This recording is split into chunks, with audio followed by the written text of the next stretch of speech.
Yo, what's going on, everybody? My name is Derek.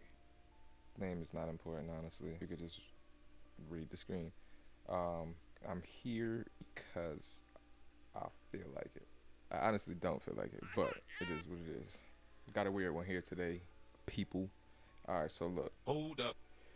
If you are a fan of true crime stories, you usually come to YouTube for videos like this. I wanted to react to this video because it's interesting. What happens when you know one of the parties involved in one of these true crime stories, right? What if I told you I knew both parties involved in this particular story here? Now, I won't say that I knew the victim personally, one of his victims, but as far as the killer goes, I did. She actually happened to live on the block right behind mine, so our streets were parallel to each other. When I first heard the story, I couldn't believe it. But I grew up in church with the killer for about maybe about 10 years. Without further ado, let's get into it. Y'all tell me what y'all think. 53 minutes before Khalil Wheeler Weaver would take 20-year-old Sarah Butler's life, she texted him, "You're not a serial killer, right?" Sadly, he was. She would be his fourth victim. This is in a matter of Bruh, his fourth. Like I said, she was one of his victims. She was his fourth. State versus Khalil Wheeler Weaver, indictment number 17-2-547. As to count one, charging the defendant with the murder of Robin West, what is your verdict? Khalil Wheeler Weaver, a 20-year-old student at Essex County College who worked as a security guard at a grocery store and was calm and well-mannered, killed 3 women in only 84 days in 2016. There would See, I didn't know that the actual time, but damn, 84 days, that's a little bit over 2 months, like almost 3 months, like. have been a fourth victim if she hadn't escaped. What injuries do you what injuries do you have? Look at my face and the duct tape. For the what? And the duct tape, my face. When did he duct tape you? Huh? In the car? In the car. So you let him duct tape you, or what happened? I just need to And know. he put the handcuffs on me first. He choked me out, and after he choked me on him. Wheeler Weaver planned his killings meticulously, choosing victims he believed no one would miss if they were gone. However, he underestimated the love the victims' families had for them, and this would be his downfall. Welcome to Viral Crimes. Subscribe and hit the bell icon for more stories. This case takes us to Orange, New Jersey. Khalil Wheeler Weaver was raised in the affluent. Okay, I'm from the area. That's not Orange. Orange, New Jersey suburb of Seven Oaks. His stepfather is a detective in the nearby community of East Orange, and his uncle is a retired police officer from the Newark Police Department. As a student of the Orange High School class of 2014, he had few friends, was not involved in extracurricular activities, did not date, and was described as nerdy. Wheeler Weaver. When I grew up around him, I was in high school, so he was in probably elementary school at that time. So I witnessed him during the time of being a little kid, elementary school into middle school probably, and during those times in church, quiet little kid, he was just like any ordinary child. I played the drums in my church, so every Sunday or whenever the kids choir, we called it the junior choir, whenever the junior choir would sing, they would march down from the front of the church coming to the choir stand. But every time he would walk past my drum set, this little boy always had to touch the hi-hats, the cymbals. He always had to touch something like, every time he walked by. That's the only. Worked as a security guard for Sterling Securities at the time of his crimes and had aspirations of becoming a police officer. 19-year-old Robin West was Wheeler Weaver's first victim. West was a kind young lady who, regrettably, had always been troubled in some manner, according to friends and relatives. When she was a baby, her parents divorced, and she didn't reconcile with her father until she was a teenager. She found school to be challenging in every way. She struggled in class to focus and simply couldn't seem to grasp mathematics or reading. She hopped between alternative schools and mental hospitals as she grew older because she couldn't seem to settle down. Despite never receiving an official diagnosis, West's parents were aware Sorry about that. We'll get back to that later. I guess I gotta sign in. of her mood swings and emotional difficulties and feared that their daughter could be suffering from a mental disorder. She had relocated from Philadelphia to New Jersey, and her main source of income was sex work. She met Wheeler Weaver through a close friend that was like a sister to her. After gaining her trust, he sexually assaulted and killed her on August 31, 2016. When Robin's family was unable to contact her after several days, they became frantic. Authorities had received a report of a fire at an abandoned property in Orange, New Jersey. They discovered the 19-year-old severely charred body inside. It took close to 2 weeks to identify her. After the death of Robin West, Wheeler Weaver was questioned by police. It's crazy, like, looking at his face and knowing, like, damn, that's really little bro. Like, they was, like I said, they was cool. His brother, you know what I mean? Like, they was, it's just sad, man. It's sad. But nothing came of it. Wheeler Weaver said that he had taken West out to lunch on the day that she passed away and then dropped her off at a separate residence that was located 2 blocks away from where she was discovered. Everyone who knew Wheeler Weaver praised him for being composed, laid back, and courteous, therefore he was able to wiggle his way out of being caught. Joanne Brown was Wheeler Weaver's next victim. When 33-year-old Joanne Brown vanished, detectives were still trying to solve the mystery surrounding West's death. There were already some unsettling parallels between West and Brown. Brown was homeless when she was last seen. She had been battling mental health problems. She had last been seen getting into Wheeler Weaver's vehicle sometime in October, according to witnesses. 2 months later, she was discovered by a construction team. I won't even talk about the house, but it's like I've seen this crib with my own eyes in real life. This is it's a whole different feeling watching one of these other true crime stories and stuff, and then watching one takes place around your area where you live. 2 involves not just one side of, like I said, the story, but 2 sides of one of the victims. Like in one of these cases, I know families from, like I said, the killer and the victim side. Wild. In an abandoned house with her mouth and nose taped shut. There was a jacket that was still knotted around her neck when she was discovered. The same jacket had been used to strangle her to death. Wheeler Weaver was questioned once again, and once again, he was able to convince authorities that he was not involved. Wheeler Weaver's next victim was Tiffany Taylor. She marked the beginning of Wheeler Weaver's demise. She was his lone survivor and would provide a unique glimpse into Khalil Wheeler Weaver's methodical, dark and evil mind. One of Taylor's closest friends introduced her to Wheeler Weaver. He seemed to be fond of Taylor. He confessed to having feelings for her. Every 2 to 3 days, he would give her a phone call or text message in an effort to persuade her to see him. Later, Taylor now believes that he only did all of this to gain her trust. Taylor said that one evening Wheeler Weaver texted her while she was driving her friend's vehicle. He requested to join her when she said she was going to pick up something for her friend. Since she met him through her best friend and had been corresponding with him for days. He had been pleasant, courteous, flattering, and just like any other guy, so she felt. Ladies, please be careful, yo. I got mad sisters, bro. I got 5 sisters, bro. And it's like,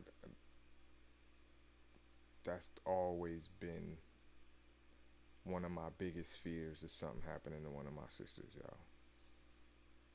Felt somewhat comfortable with him. She picked up Wheeler Weaver, and at some point he urged her to stop the vehicle while they were driving so he could use the restroom. The next thing she recalls is awakening in the backseat of the vehicle with Wheeler Weaver's hands around her neck as he was sexually assaulting her. He continued to strangle her until she was unconscious, and then he sexually assaulted her again. This happened a few times. She awoke with duct tape covering her lips and handcuffs on her wrist. Taylor was able to remove one of her hands from the handcuffs due to her being double-jointed, and she did it without Wheeler Weaver noticing. The duct tape across her lips started to come undone, perhaps as a result of Taylor's perspiration and due to her crying. This allowed her to be able to speak. She was able to persuade Wheeler Weaver to accompany her back to her hotel room so she could get her phone. She reminded him that her phone contained all of the text messages that the two had, and she also told him that she could convince the person that was in the hotel room with her to give him some money. Because he wanted the phone and the money, he agreed to let her go back to the hotel room. They got out of the car in the motel parking lot and he followed behind her. He believed that she was still handcuffed. She got ahead of him and went into the room and shut the door behind her. She opened the blinds and showed him her free hand and he ran off. Her friend quickly notified the police about what had unfolded. What injuries do you what injuries do you have? Look at my face and the duct tape. For the what? And the duct tape, my face. When did he duct tape you? Huh? In the car? In the car. So you let him duct tape you, or what happened? I just need to And know. he put the handcuffs on me first. Bro, you let him duct tape you? What? Come on, dog. Choked me out and after he showed me the one here. What was all happened in the car? Yeah. Where were you parked at this time? The gas station over there?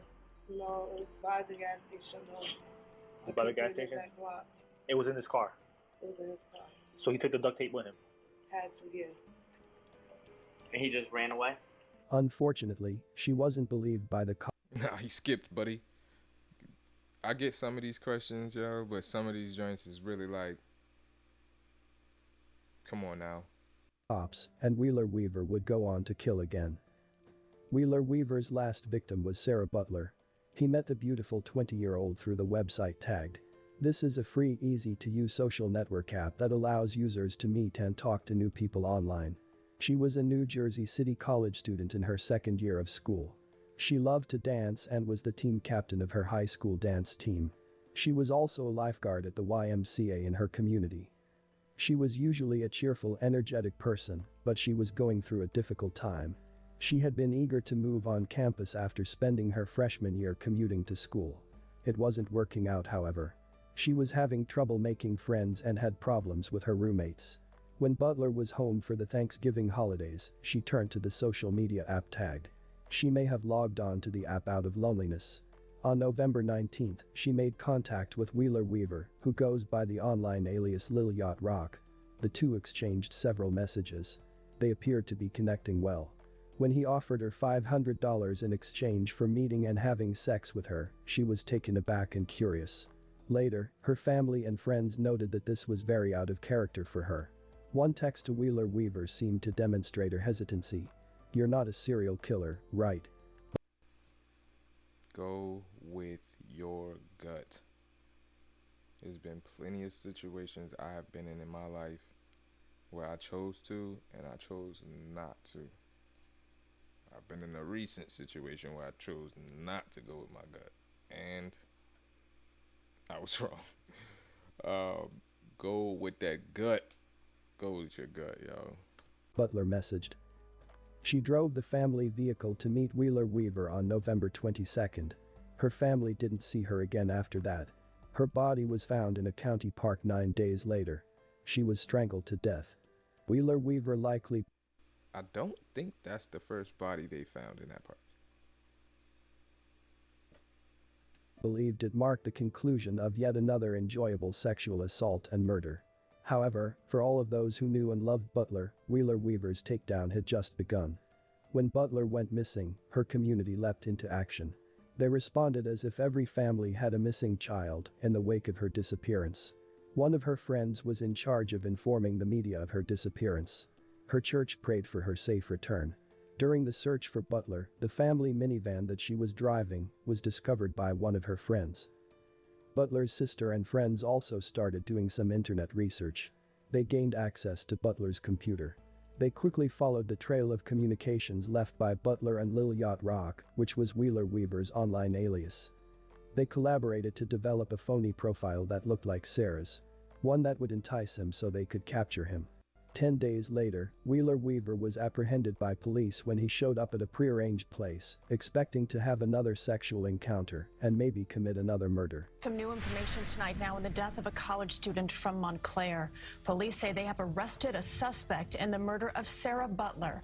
The 20-year-old disappeared days before Thanksgiving. Her body found a week later in a park. CBS 2's Reagan Medji spoke to Butler's father. Standing outside his home, lined with candles, flowers, and a teddy bear, Victor Butler reacts to news about police announcing the arrest of his daughter's alleged killer. It's sad times for him. In a press conference this afternoon, police believe 20-year-old Khalil Wheeler Weaver of East Orange strangled Sarah Butler, then placed her body under a pile of leaves in the West Orange section of Eagle Rock Reservation. It does appear at this juncture that Miss Butler, a student at New Jersey City University, was acquainted with the defendant and that they encountered each other in Orange, New Jersey on November 22nd. Prosecutors say the two met up several times throughout the night, but there is no I lived on the block right behind that. So if y'all see that little brown building on the left side in the background, that was my street. That was my street back there. She lived, like I said, a block behind me. Just walk through the field right there. Evidence that they were in a romantic relationship. Sarah's father hadn't seen a picture of his daughter's alleged killer, but asked we show him. Let me see it. Does he look familiar? It's hard to say. It's hard to say. That's what I really want, just to find out what happened. And what could she have done to him to make him kill her? The way he's just standing there, like, so strong, talking to them, you could tell he's numb. You could tell there's like a almost like a disbelief in his face. Like you could tell it's definitely affecting him, but like the strength of this man to just be able to sit there and talk to them people, I would never have been able to do it. I would not have been able to talk to anybody, man. If this was my daughter under these circumstances, y'all might as well hang it up for me too. Those are the questions that I have for him. Sarah went missing November 22nd. Prosecutors say her body was found nearly a week later. Right now, I'm not focusing on him.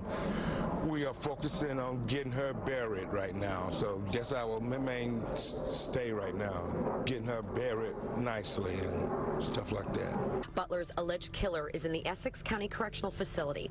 Bail set at $1 million. In Montclair, New Jersey, Reagan Medji, CBS 2 News. Butler was a media arts major at New Jersey City University in Jersey City. Wheeler Weaver made no effort to get rid of a ton of damning evidence, as if he felt like he would never be caught. Pay attention to the pictures of when he first went in. You see, he just as skinny as me. He might have been slimmer than me before he went in. And you'll see, watch towards the end. The investigation revealed he made Google searches on subjects like date rape drugs and how to produce homemade poisons to kill humans. His phone records revealed that he spoke to Brown just before she vanished, and location monitoring technology placed him at the same home as where West's charred remains were discovered. 2 smartphones were found on the nightstand next to his bed during a search of his house, and a third was stashed beneath his mattress.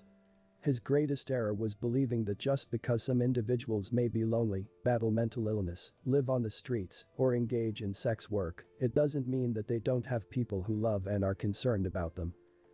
Wheeler Weaver was found guilty of multiple offenses in addition to 3 charges of first-degree murder in 2019. 2-547. You can see it there. Like I was saying, he a little bigger now. He done been hitting weights, bruh. As to count 1, charging the defendant with the murder of Robin West, what is your verdict? Guilty. As to count 2, charging the defendant with desecrating human remains of Robin West, what is your verdict? Guilty. As to count 3, charging the defendant with aggravated arson, what is your verdict? Guilty. As to count 6, charging the defendant with kidnapping of, what is your verdict? Guilty. As to count 7, charging the defendant with attempted murder of, what is your verdict? Guilty. A 23-year-old serial killer was convicted in Essex County, New Jersey. He murdered at least 3 women and nearly killed another woman. The jury. If I'm not mistaken, they hit him with a couple more after this. Maybe one more or something like that. But if I'm not mistaken, he got hit with another one. Convicted 23-year-old Khalil Wheeler Weaver of Orange on all 11 charges, including murder, attempted murder, and kidnapping. He killed 33-year-old Joanne Brown, 19-year-old Robin West, and 20-year-old Sarah Butler after connecting them using a social app. Wheeler Weaver mistakenly believed that they were anonymous people on the margins, whose disappearance and ultimately their death would not matter. This team assembled here today proved otherwise. Wheeler never admitted to killing the women. He's expected to be sentenced in January. He received his 166-year sentence on Wednesday, October 7, 2021. The most notable witness was Tiffany Taylor, the only surviving victim. I would like to say that I do feel empathy for the victims, and my heart goes out to their families and friends. However, I was not, and I repeat, I was not the person who committed these crimes. That being said, I have clear and convincing evidence that I was set up, I was lied on, and I was framed by the Essex County Prosecutor's Office. She was attacked. She was killed after I was attacked and got away. And I just feel like if Elizabeth police would have, believed me, took me more serious, she might still be here. I also want to say, as far as him saying that he still didn't do it, makes me feel like he has no type of remorse about it. That's crazy, yeah. Like, bro said he's framed by the DA. Like, you got camera footage, you got records, you got victims' phones being found at your crib, bruh. And not to be funny, but why you? Like, what would they want with framing you, gang? Like not to be funny, I knew you for a little bit. You was a normal nigga. Like, what they need to frame you for? You was trying to be a cop, bro. You wanted to be one of them. Your family is them. At all. Like, he hasn't even shedded a tear about anything. So he's not sorry at all about what he did. And I'm over 100% sure it was him. He told me who he was. It's 160 years with 145 years of parole ineligibility. The purpose of the sentence, again, is that... Did they say he's eligible for parole after 145 years? This defendant never walk among society again. What Khalil Wheeler Weaver did was unimaginable. He didn't have the right to take these women from their loved ones. They didn't deserve what happened to them, no matter what they were struggling with in their lives. He preyed upon them when they were vulnerable. My condolences to the family. May you continue to heal and find peace. Thanks for watching, and I will see you in the next video. That's unfortunate. But yeah, shout out to y'all for watching.